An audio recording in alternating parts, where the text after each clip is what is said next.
Okay. Matter of fact, it is noon. Hello, everybody.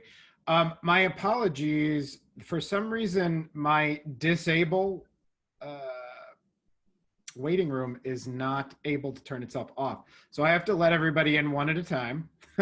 So this should be fun. But I am going to get started as I'm letting everybody in one at a time. So welcome everybody. Today we are going to party like a UN delegate. This is on the heels of the 75th session that met, I believe last week, or was it the week before? It's last week it started. Yeah, so this is very topical, and we are happy to have Adrian Brune back with us. She did the U.S. Open, the history of tennis in New York City talk a couple weeks ago, and she is back. Thank you very much, everybody, for saying hello. Greetings, Jeffrey from the Upper West Side, Ingrid from South Street Seaport. I was just down there yesterday.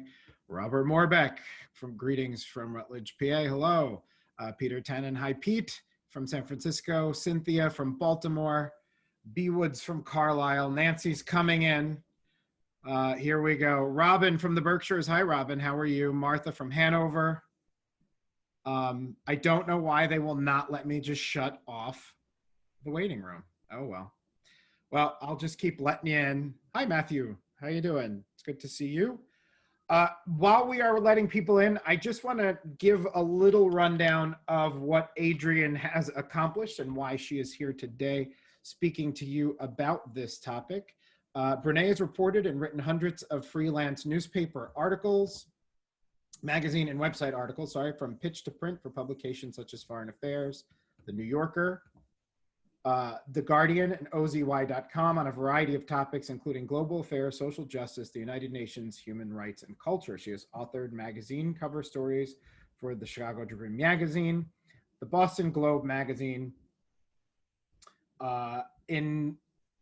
and The Nation. In 2007, Brene took on a job at the United Nations first as a press officer, where she covered high-level meetings and produced press releases and articles for the 2007, 2013, and 2015 General Assemblies.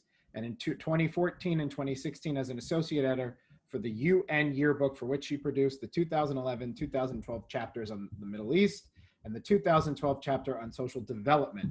She is currently a content specialist for UNICEF, and she is a consultant for the UN. So you are in very good hands today with Adrian as she talks about this topic, mainly the Delegate Lounge and partying like a UN delegate. So without further ado, Adrian, take it away. I'll be in the waiting room letting everybody in. All right. Thank you, everybody. And a quick shout out to Diana Van Horn. Nice to see you. So welcome, everybody, to the United Nations Delegates Lounge. In the words of former UN Secretary General Ban Ki-moon, it is the 7th committee. There are 6 official committees of the UN. I won't name them, but it's a 7th committee where we all are leaders with no rigid rules, and we can speak out of order. So the UN Delegates Lounge is this impeccably designed football field sized room that, depending on the time of day, can pretty much team with some of the world's most influential people.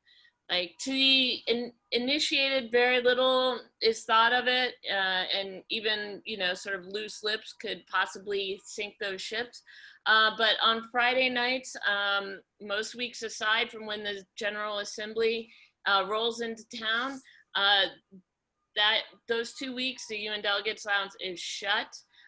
Delegates who range anywhere from Samantha Powers, who's a former UN ambassador U.S. ambassador to the UN, to the Deputy Permanent Representative of India, and way, way below, merrily drink and carouse. They really, really like to shake off a work week. But if you are a friend of a friend or of a UN employee, a Friday night pass is one of the most exclusive social hours on the planet, not just for the wide open, pretty much unobstructed views of the East River, but also because you just never know who's going to show up. So here we are. here we have a view of the Delegates Lounge in 1952 at the UN headquarters, brand new. So it's located along the East River into the west of the General Assembly Hall. So sort of in this northwest corner over there, can't give too much away. And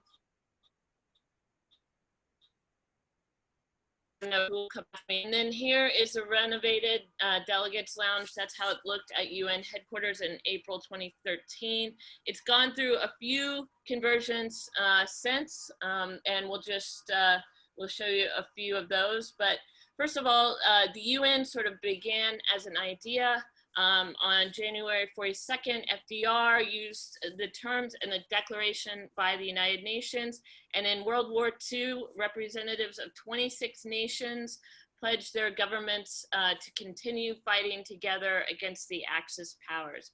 As we probably all know, the UN was kind of a continuation of this League of Nations idea that Woodrow Wilson sort of put together, or is credited with putting together. And then, so Dumbarton Oaks was a second term, like this is the fancy place in Georgetown, where they came up with these agreements to have the UN. And then on October 25th, representatives of 50 countries met in San Francisco at the United Nations Conference on International Organization to hash out agreements, and achieved at that Tony Georgetown mansion, and they set up the UN Charter. All 50 countries in attendance signed except for one, and that was Poland. It became the 51st country a bit later. But there's no record of the delegates drinking, but around the old Opera House, War Memorial were bars, the Elbow Room, the Mauna Loa Club, Cafe du Nord, and of course the Great American Music Hall. And here we have this fantastic picture of an opponent to the proposed UN building and all of its supposed debauchery, because there is no room for Christ in the inn and none in the UN. So that's what this supporter said. So the new United Nations needed a home. The John D. Rockefeller family originally offered it part of Kikut, which was their home for 4 generations as a new HQ, but they deemed the location just outside Sleepy Hollow right here as a bit too remote. So as the architects sort of debated, and a quick sojourn to London, where they had the very, very first UN sessions, the UN got down to business in scattered rooms across New York, and then across Long Island at a place called Lake Success, of all places. This was a place in Nassau County where the Sperry Gyroscope Company formerly had built military and maritime products. Now the temporary headquarters remained there from 1947 to 1952. And by that time, William Zeckendorf, this real estate magnate of the East River, he had started buying up the slaughterhouses of 42nd between First Avenue and the East River, and then the tenements in Turtle Bay. And so he was going to build this X city. So there are the tenements. There is like sort of the destroyed tenements. And here was his plans for X city. Now this was going to be along the river, and it was going to have the new Metropolitan Opera House. So Lincoln Center had not yet been built. But Zeckendorf said, you know what, I'm not getting a whole lot of money for this project, so I'm going to gift it to the UN, basically at whatever price you guys want, at any price that you want. So So one of the first designers was this Swedish futurist, Sven Markless, and he designed this on a postcard or on a stationery. This was his postcard view of the UN from Long Island City. And then here is a nice photo of various proposals for a UN city somewhere, and they decided to put it on the East River. Now, so by 1951, the workers at the new UNHQ had nearly finished and the employees started moving into the complex. But where were they going to drink? And more importantly, where were they going to smoke? Now drivers and the underlings could whisk delegates away to the 21 Club, PJ Clark's, or Bemelman's Bar at the Carlisle for a drink and a smoke. But most of them had to deal with sort of this Midtown situation for socializing. You'll see all of these garment workers and holes in the wall, and you know, who wants to deal with that? But the UN had already thought about this, and that Secretary General Tryggve Lee, he had, I'm probably mispronouncing that name, but he had a delegates lounge, and this was the delegates lounge at Lake Success.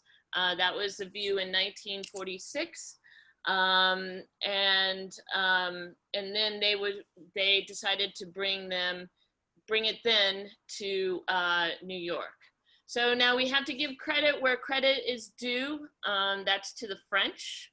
The idea for a modern delegates lounge originated with the French and the League of Nations. This Lelu Lounge was a private meeting room for the League at the Palace of Nations, which is now the UN office at Geneva in Switzerland.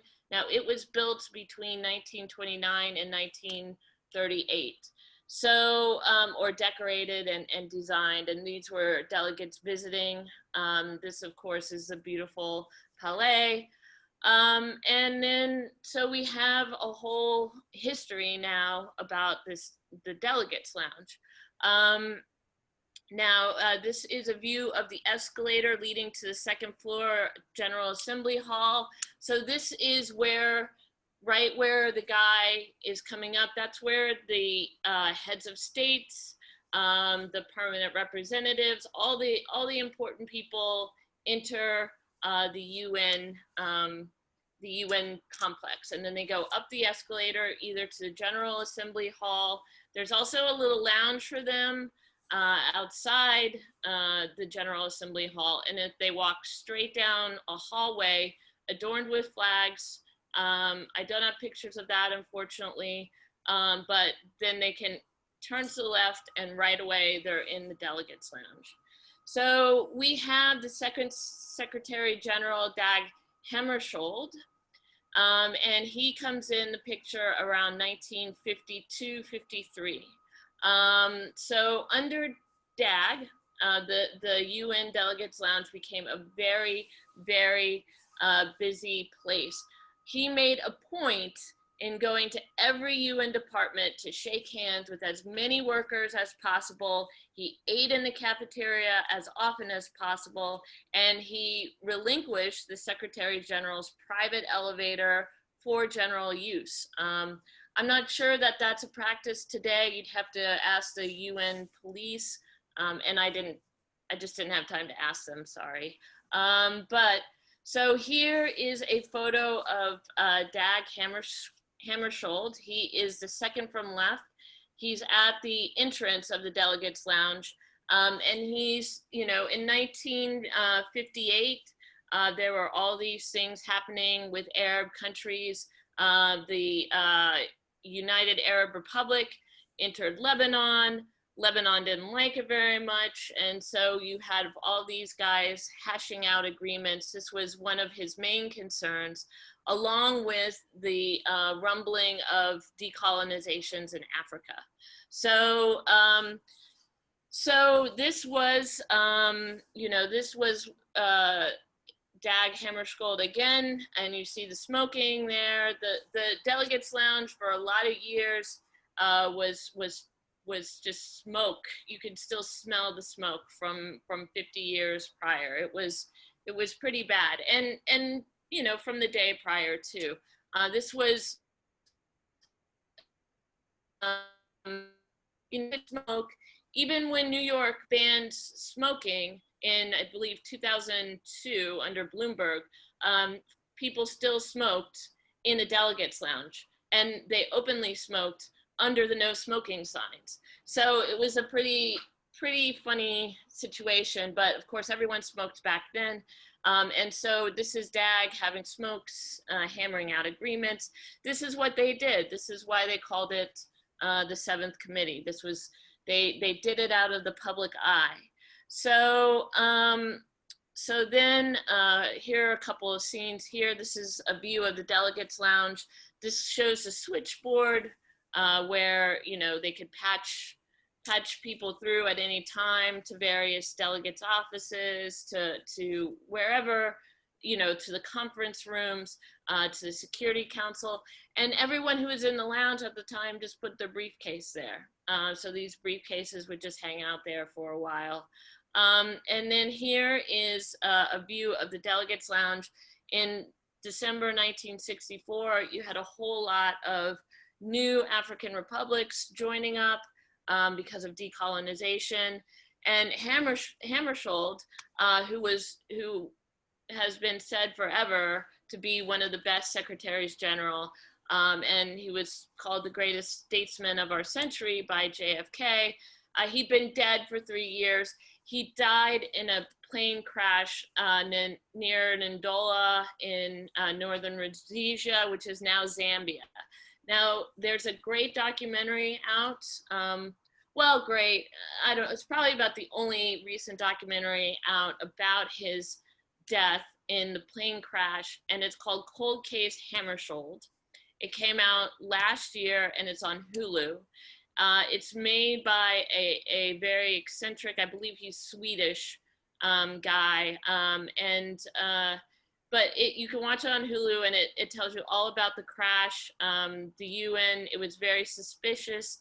The UN investigated, and then they just recently opened up another sort of investigation. So this is US President leaving, Jimmy Carter, he's leaving the General Assembly Hall. It's a good picture, maybe not of him, but there is his head with Kurt Waldheim after he had a reception in Carter's honor at the UN Delegates Lounge. So here is a few snapshots of the Delegates Lounge throughout the year.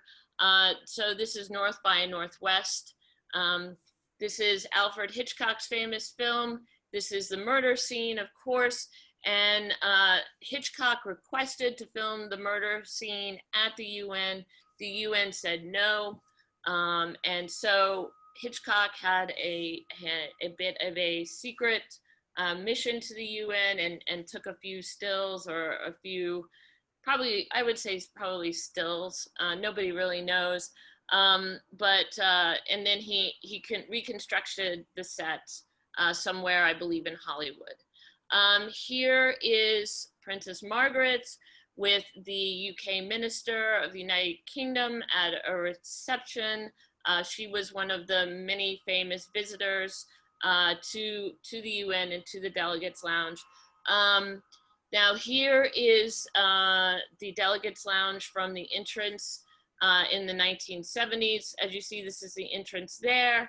Now, it was going through, I guess, a plant stage, so many plants, but everybody in the 70s, I think, had a plant. But that might have been a nice trick to offset the carbon dioxide from the smoking. Who really knows? But so, and then we have, this is 1976, after this very, very large 600-pound tapestry is gifted by the People's Republic of China.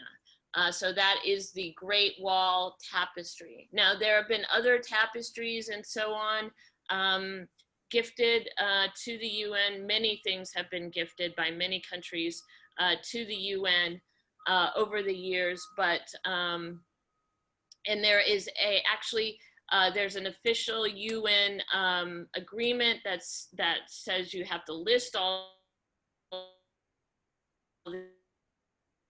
it's in line, but it is down at the moment, so I can't tell you about all the wonderful gifts that have come to the Delegates Lounge, except for this enormous tapestry, which it's more like a rug, really, which hangs in the lounge to this day.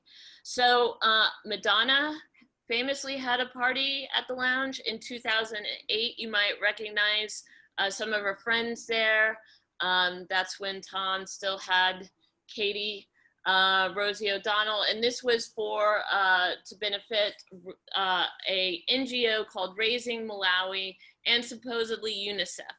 So according to a source from 2007, she put up tents all around the UN garden, and you could walk down from this was in February 2008. It was very, very cold, but you could walk from the Delegates Lounge to the tents in the garden and hang out there with Madonna. I imagine it had to be a very high level fundraiser. Ban Ki-moon did not attend. The UN generally frowned upon this party because it didn't directly benefit UNICEF, but this NGO. And so, yeah, he did not attend. And he, kind of sternly worded these things that would be used for a proper purpose as agreed between UNICEF and organizer. And then here we have another sort of interloper, I guess. He would be the head of state of Libya. He was Muammar al-Gaddafi, and even the UN can't spell his name right here. So we have Muammar al-Gaddafi and then Gaddafi, and those are both from a couple of different captions from the UN library. So he wanted to put a Bedouin tent on the grounds, his Bedouin tent specifically, on the grounds of the UN, and the UN said no. So he located it upstate, but you can see a view of his UN tent here. This was when, this was the tent, I believe, in Libya, and then this is strolling down on the way towards the General Assembly Hall, and then towards the Delegates Lounge, which is just off the Assembly Hall. So, toward the end of the 70th UN General Assembly, the Delegates Lounge was looking to close because we had this big capital master plan going on. It's a $1.8 billion plan to redo the entire UN, and it took about 6 years, and they built a temporary General Assembly Hall, which I had pictures of, but I didn't include in here because we're talking about the social scene. So it wasn't sure if the Delegates Lounge future was going to, it was kind of hung in the balance here. Like, delegates were tired of paying for this. There was like drinking, smoking, like close dancing, and they didn't, it was a big sort of expense that they just didn't want to have anymore. So so they, also, yeah, the number of guests allowed was sort of, people were bringing in, 2, 3, 4 people. Like, it was just getting a little chaotic. So for 3 years, UN staffers decamped to the 2nd Avenue bars. Keats was one of them. UNICEF staffers went to a place called Tuttle's. And so this is where they went. Keats is famous for karaoke and then the football. And then no one was going to, no one really knew if the lounge was going to reopen. But nevertheless, under much pressure from his courtiers, General Ban Ki-moon reopened the Seventh Committee of the lounge. Moon has said, this room has something for everyone. Sofas and chairs for those who want to relax. And of course, if you need to drink, there's a brand new bar. You can even escape to the beautiful terrace outside.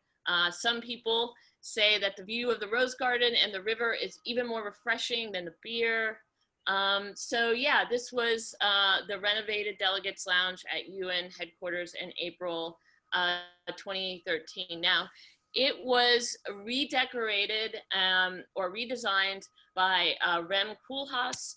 So at the behest of Queen Maxima of the Netherlands, and the decorator, the head of the team, this woman named Hella Jongerius, and so it elicited fresh hope of rubbing elbows with the world's most influential people, and it offered these spectacular views of Eastern Queens. Some people said it looked like the airport of the airport terminal in Amsterdam.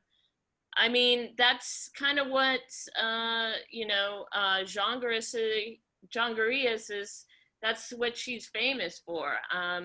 So it was a multi-year process during which one idea after another was sort of shot down, according to what she said. There she is. She is inspected. There she is inspecting the knots and beads curtains after its installation. Now, so Koolhaas wanted sort of complexity to this boxy room. It was too expensive. The budget was $3.35 million. And then there were non-architectural methods for breaking up this gigantic space. These were rejected by the UN security experts, who wouldn't allow anything in the room to rise above the eye level.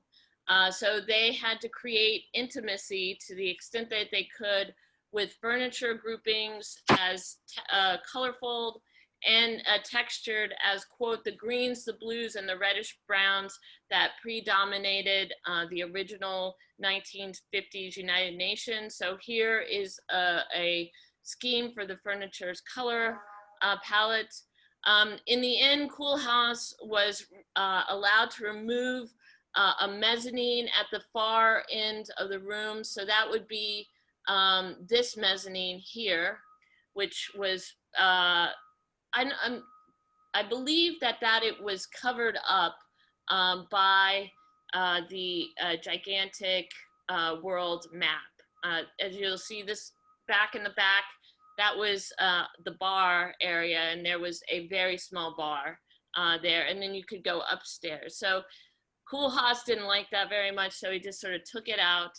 And then the designs were presented to a jury in The Hague. So that, of course, that was a complicated process. For the Dutch government, the goal was to show off the Dutch design. For the UN, the goals were practicality and safety. And so a lot of things were vetoed. Jongerius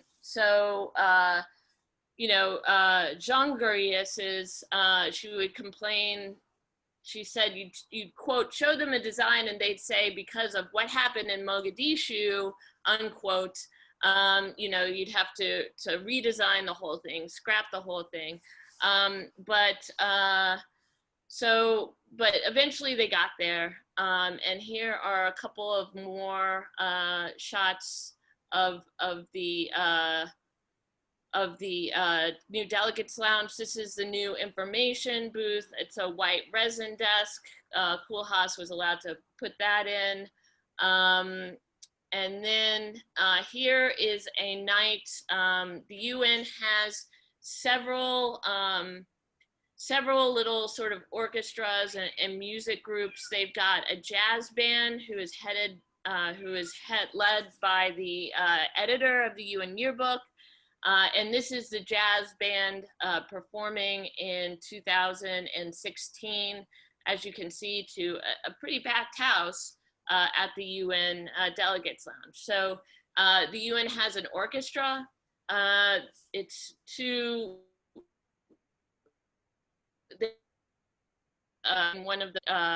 in some of the meetings rooms, as does the UN Jazz Band.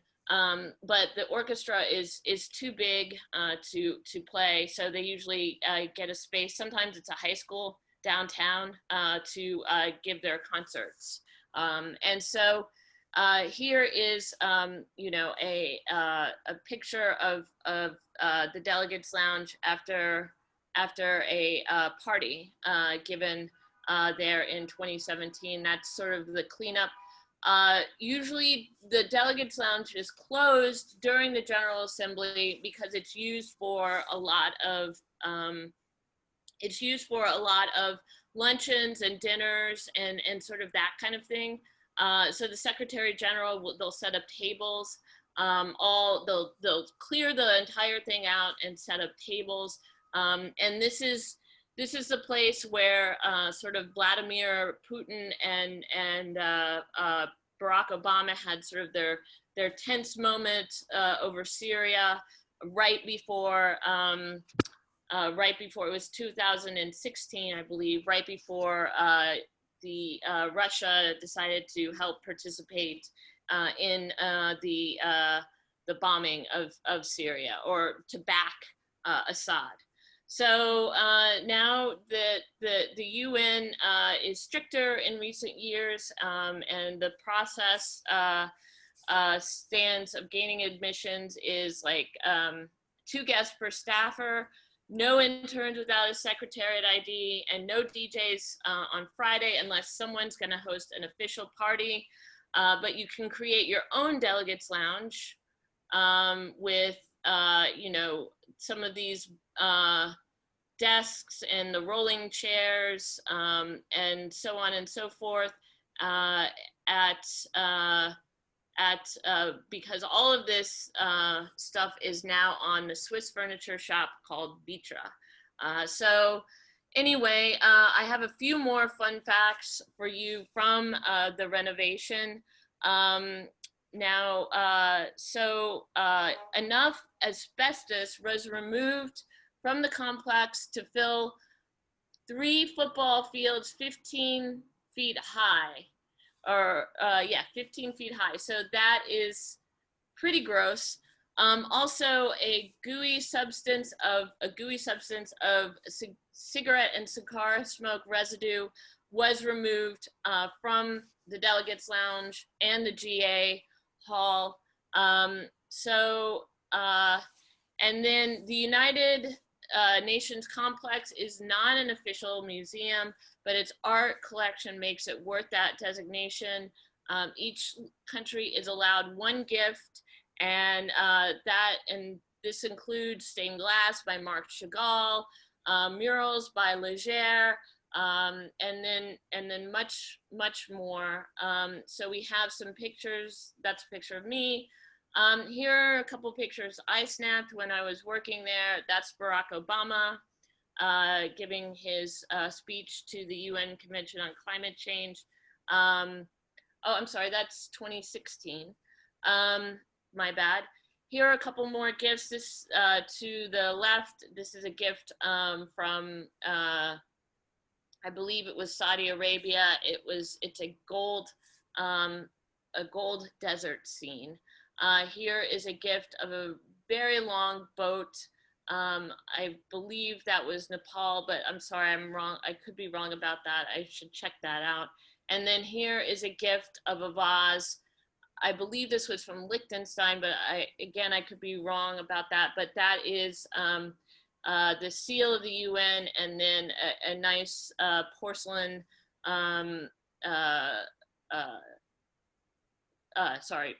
drawing on this vase here. So, and then here in the garden we have a piece of the Berlin Wall. It is, this is in the garden outside the Delegates Lounge. I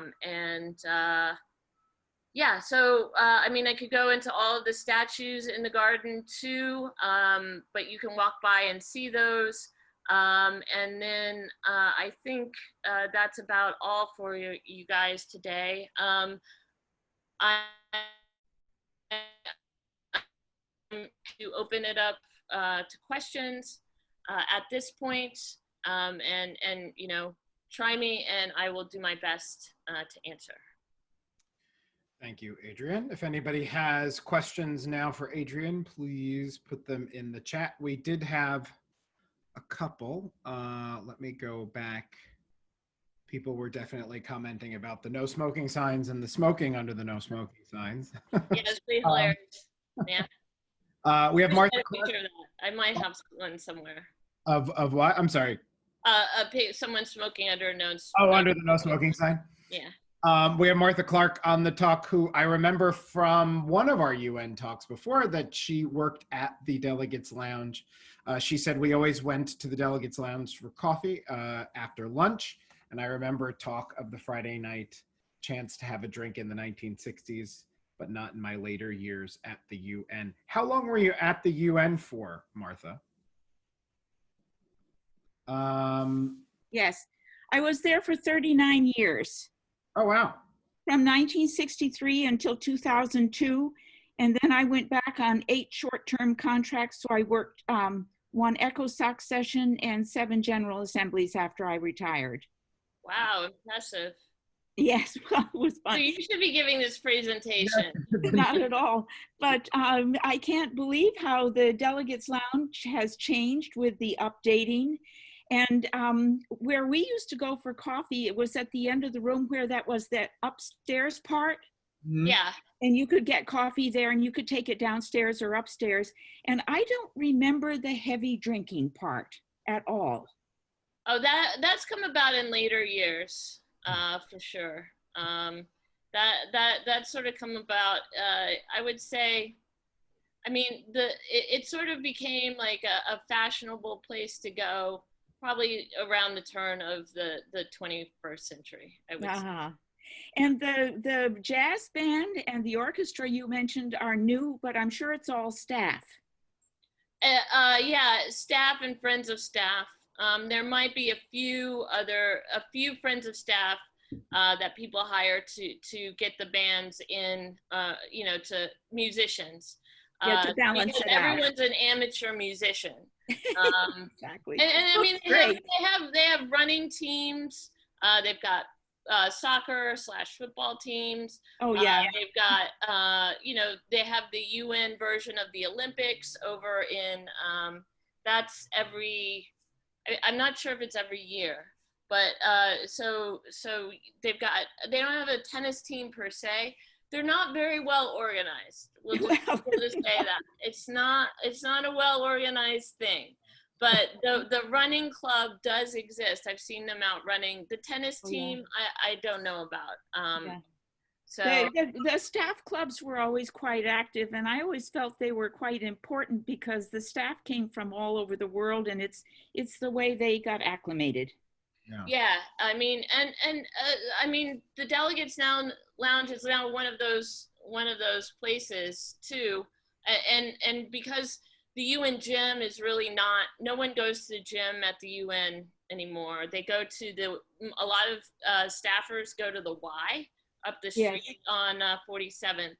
I mean, the UN gym is no longer. I mean, it's kind of. It's pretty decrepit from what I've seen of it, and so I mean that's where people go to sort of introduce each other and meet, and interns especially. I mean, it's a bit like the Washington D.C. Intern scene. Exactly. So, yeah. Exactly. Interns. That's the new party. They're the new party people. Well, I found it a unique place to work, and I really enjoyed all my years there. Yeah, I loved working there. Thank you It's a for fabulous place to work. And Yes. I could go on and on with the arts and that kind of thing. But since this was about the social scene, I chose to stick with that. Exactly. Also, I found all these fantastic photos that Those were I great didn't know photos. previously had existed of Lake Success and the lounge there and Geneva and all that. So Cool. We have another, and maybe it's maybe the art, because we have a great article on the art, but maybe the art of the UN could be our next presentation. Jeffrey Bernard asked, what areas are available to the public? The answer is 0 due to the pandemic, but what will eventually be available? So I know that the UN does do, they do tours. So the tours go through the north end. They start at about 48th Street. There's a public entrance, and then you go through a lobby area, and then you go to like the safe spaces. You don't go to the general, or you go to the audience viewing of the General Assembly Hall, which is on the 2nd floor. But you don't go into the back, in the back areas where any delegate could be hanging out at any moment. So you don't go to the delegates entrance, therefore you don't go to the delegates lounge, and you only go to the viewing room of the General Assembly Hall. You do see like things like the Chagall wall, some of the statues. There's a new statue of Nelson Mandela in the UN entrance. I can show that next time. And then they take you upstairs also for the Norman Rockwell. It's not a painting; it's a tapestry. And then you go to usually ECOSOC, the ECOSOC chamber, which is pretty safe. They don't take you anywhere near the south end of the building, where you might go to the Dag Hammarskjöld Library. I'm not sure. I'm not sure what's going to happen to Hammarskjöld. I need to follow up on that. But that's been in the talks for renovation for years. So you're fairly limited, but it's a good tour. I mean, you see a lot of nice art pieces, and you do get to walk through the UN. And they don't take you anywhere near the Security Council. Not even most staffers are allowed near the Security Council or the Security Council waiting room. I've been in a couple of times, but only kind of when nothing was in session. There is a press, what they call a press stakeout, right outside the Security Council, where they limit the press. It's gotten, since the redesign, it's gotten a lot more restrictive than it used to be for a lot of reasons. Look at global politics, global affairs. But when I was there in 2007, it was much different than from when I returned to the Secretariat itself in 2013, when the lounge had just opened. So great. A question came in about your presentation, that it was so rich, but was wondering if, and you can tell me this later, Adrian, if you want to think about it, if you would be willing to PDF it, and I could share it with the insiders through group email. They'd love to read all of the captions that you put. Oh yeah, sure. Okay. I mean, I went through those captions because I have notes. Yeah. But yeah, of course. Yeah. I probably need to do a couple of edits because I was, it's a lot of information, and I didn't have an editor on it. It was my own eyes. And so, but yeah, of course. Yeah. That would be great. Yeah. And then, yeah, take your time, send it. I will send it out to all of the insiders who registered with the link to the video. And Okay. that would be great, because it was, and don't worry about, insiders love information. Just, you don't have to do anything to it. Just send. Okay. Marcy says, thank you for sharing. And that was Marcy's idea too. Thank you, Marcy. Robert said, did they really get rid of the natural light on the end where the mezzanine was?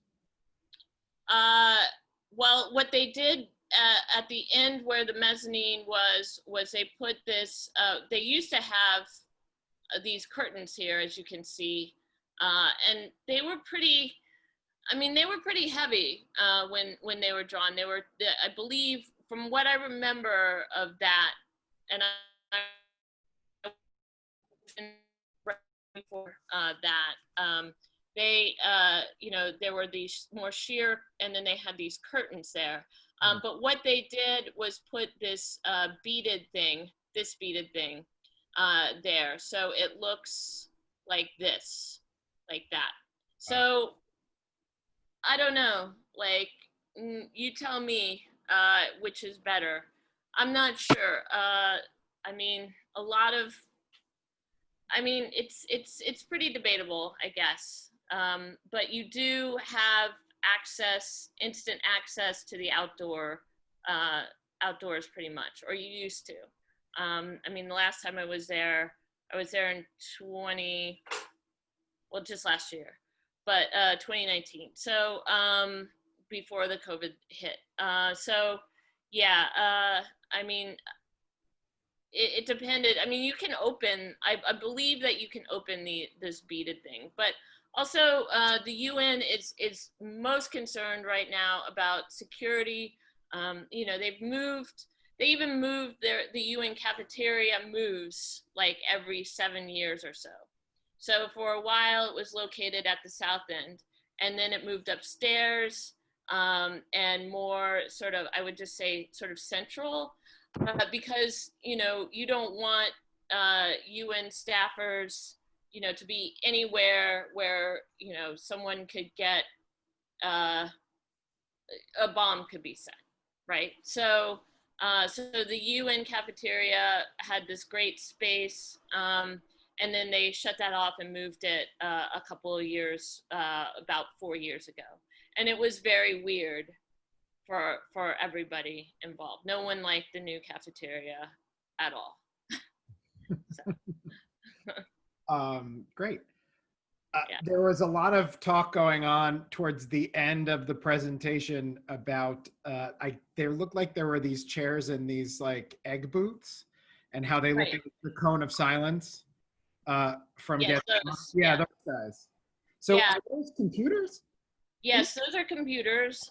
They're very dated right now in that picture. And yes, those are like, you know, if you were a staffer, in theory, you could go over to the little circle or semicircle or whatever it is. I forget what Jongarius, what she called them, but you can get those on the Swiss website, furniture website too. Those are for sale as well. There you go. Everybody, you can have your own cone of silences. Yeah, but in theory, you could go down to the Delegates Lounge if you couldn't use your computer upstairs and log on and do some private email chatting and that kind of thing.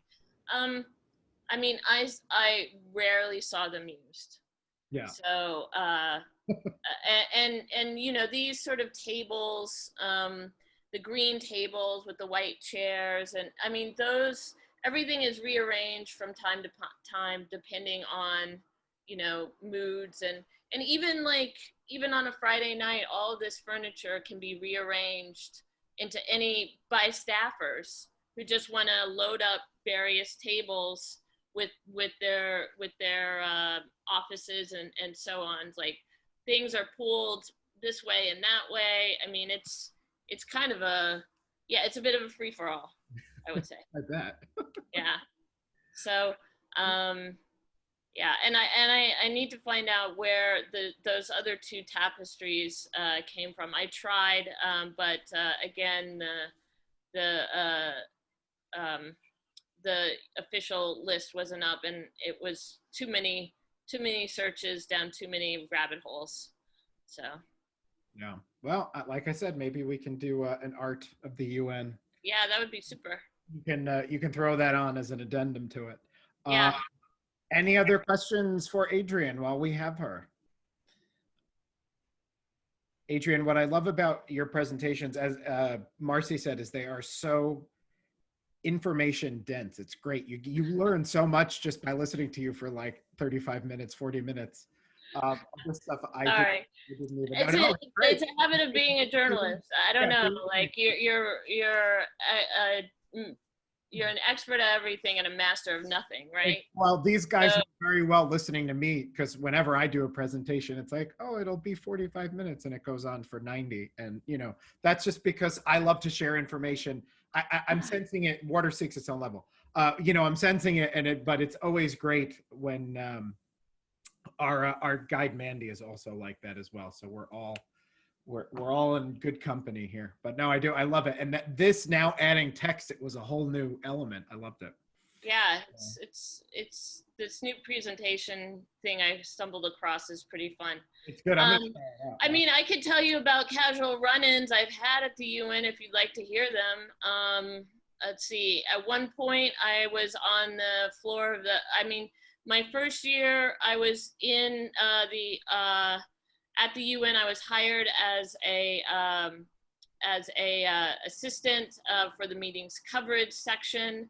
So I was like an assistant reporter, assistant editor for meetings coverage, and that was 2007. And I was covering the General Assembly Hall. And at one point, I was probably about 3 feet away from Robert Mugabe. And so like I could have basically like stuck my foot out and tripped Robert Mugabe and started an international incident. But I didn't want that to happen at all. So I steered clear. Let's see, I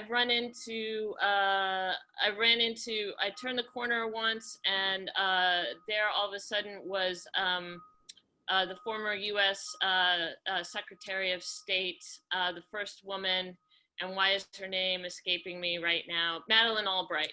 So it was literally, I was turning the corner, coming out of the elevator, going up into the meetings coverage section, and bam, there she was. And I was just like, oh, hello, nice to see you. Let's see, all of a sudden one day, like I was working very hard on getting a press release out, and I look up, and there's Ban Ki-moon right there. And he wants to shake my hand, or he wants to shake everybody at the table's hands, all the meetings coverage officers. And I mean, he was very nice. His hand was very soft. So that's what I can say about Ban Ki-moon. I mean, a lot of people thought that, you know, he wasn't such a dynamic Secretary General, but then when you look at the current one we have, who was supposed to be the most dynamic, Ban Ki-moon doesn't seem so bad. He was very active in sort of a lot of issues. LGBT rights for UN staffers were kind of his big thing. Also, he almost caused an international incident by going to a place called Western Sahara at the very last moment and causing like sort of an outrage with Morocco. So Morocco kicked all the staffers in they didn't kick the peacekeeping force out of Western Sahara, but they kicked basically the operation there. And so they all had to go to Italy for probably about 6 months. So Ban Ki-moon kind of got stuck. He was a little too late on that, and Morocco didn't like it very much. Let's see, Jimmy Carter I've run into as well. Samantha Power was amazing. She was so much fun. She did I've met her a couple of times, and she went down one day and there used to be a show at Joe's Pub called, that a comedian put on called Employee of the Month.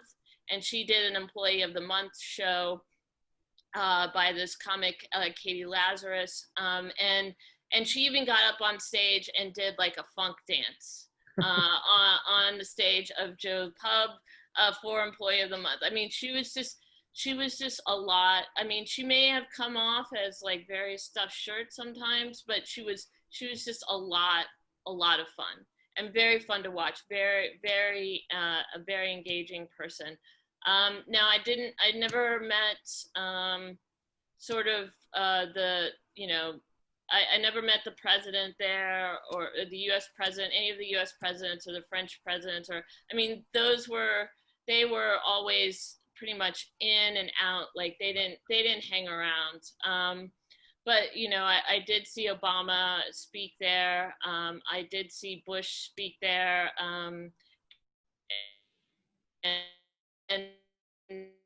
I think probably the most bizarre, the longest statement off the floor, and I used to take statements off the floor and condense them into readable things. Well, Gaddafi's, his statements were legendary. I mean, you either wanted to cover him for the bizarre like nature, or you just didn't, because they would be like pages and pages and pages. So, like, he would just go on. I think at one time he went on like almost 3 hours. But my experience was the former Argentinian president, Kirchner. She went on for at least probably about an hour and a half. And it, like, my fingers were like trembling at the end. And, you know, just sort of over, like, I mean, everything. Like, I mean, you name it, and she covered it. She was not happy with, I believe it was Israel, and she was not happy with the United States at all, and this, that, and the other. And it was, yeah. I think I might have been taking a break from drinking at that point, but at the end, I would have wanted to go and have a drink at the Delegates Lounge. So it was that bad. But anyway. Wow. Any more questions? Any other questions? Thank you for sharing all of that, all of those run-ins. Yeah, all the real I didn't meet Madonna, unfortunately, but I did meet her party planner, who dished. He dished a lot about that party. So that's how I knew about the party in the first place. Yeah. So, like, she's not very, I don't think Madonna's very welcome anymore. And then she and Guy Ritchie got divorced. And so she still has her kid from Malawi, and apparently he plays soccer in Spain, so that's where she lives now. He's on a soccer club in Spain. Yeah. If you wanted to know that, I'm not sure. But she also had a series of very weird Instagram posts during the beginning of the pandemic, where everyone's like, "Wait, is Madonna okay?" like from her. Yeah, she's lonely. Apparently, she's very lonely, so she needs to have another party and meet some internet, because she can't meet anyone sort of on her level. Yeah. That she exactly trusts. So there we go. Well, thank you, Adrian. This was an amazing presentation. And again, really had a lot of fun looking into the Delegates Lounge. And the UN history you gave in the beginning was awesome too. Really great stuff. Yeah, there's more. I really abbreviated that. So cool. There are just so many. Like I said, let's talk about an art, and then maybe we can throw in more history for the art part. Sounds great. Great. Insiders this week. Ooh, it's Archtober, so I'm going to be very busy.